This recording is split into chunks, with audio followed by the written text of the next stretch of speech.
ఏమడిగిందండి? ఏమడిగింది? 2 కోరికలు నేను కోరుతాను, అవి చేస్తావా అంటే చెప్పమ్మా చేస్తాను అన్నాడండి. ఒకటి, నేను చనిపోతే నీవు 2వ పెళ్లి చేసుకోవద్దు. ఏంటండి? నేను చనిపోతే నువ్వు 2వ పెళ్లి చేసుకోవద్దు. ఎందుకంటే ఒకవేళ నువ్వు 2వ పెళ్లి చేసుకుంటే ఆమె వచ్చి పిల్లలకు సరైనటువంటి తల్లిగా ఉంటుందో ఉండదో చెప్పలేరు. ఒకవేళ నువ్వు 2వ పెళ్లి చేసుకుంటే నిన్ను కూడా ఇంతగా, అంటే నేను ఏ విధంగా అయితే నిన్ను చూసుకున్నానో అలాగునా ఆమె నిన్ను చూసుకుంటుందో లేదో నాకు తెలియదు. కాబట్టి నువ్వు 2వ పెళ్లి చేసుకోవద్దు. సరేనమ్మా. మరి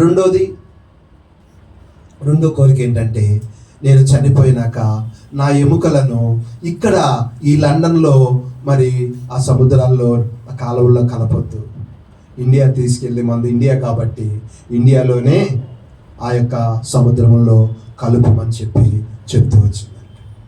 సరే అన్నాడు. ఈలోపు ఆమె చనిపోయింది, కార్యక్రమం అయింది.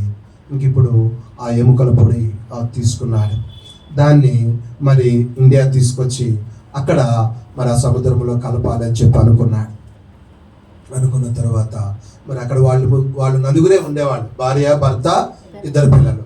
సరే, పక్కన ఉన్న వాళ్ళకి అప్పచెప్పి నేను ఇలాగ ఇండియా వెళ్ళి వస్తాను, ఇది ఆ యొక్క సముద్రంలో కలిపేసి వస్తాను, అప్పుడు దాకా బిడ్డలను జాగ్రత్తగా చూడండి అని వాళ్ళకి చెప్పి ఆయన ఇండియా వచ్చేసాడు. ఇండియా వచ్చాడు.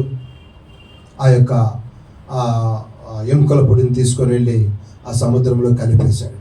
కలిపేసినాక కలిపినప్పుడు ఆ పిల్లలకు ఫోన్ చేశాడంట. ఇంటి దగ్గర ఉన్న వాళ్ళకి ఫోన్ చేసి, ఇదిగోరా నాన్న, మరి నీ తల్లిగారి యొక్క భస్మము ఇదిగో సముద్రంలో కలుపుతున్నానని చెప్పి వీడియోతో మాట్లాడించాడు. చూశారు, మాట్లాడారు.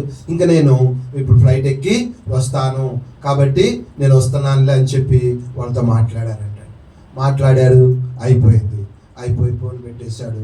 వెళ్ళాడు, విమానం ఎక్కాడు. విమానం ఎక్కిన కొద్దిసేపుకే ఏమైందండి? హాస్టల్కి గుద్దేసింది. గుద్దేస్తే అందరూ చనిపోయారు. అందులో ఉన్న అతను కూడా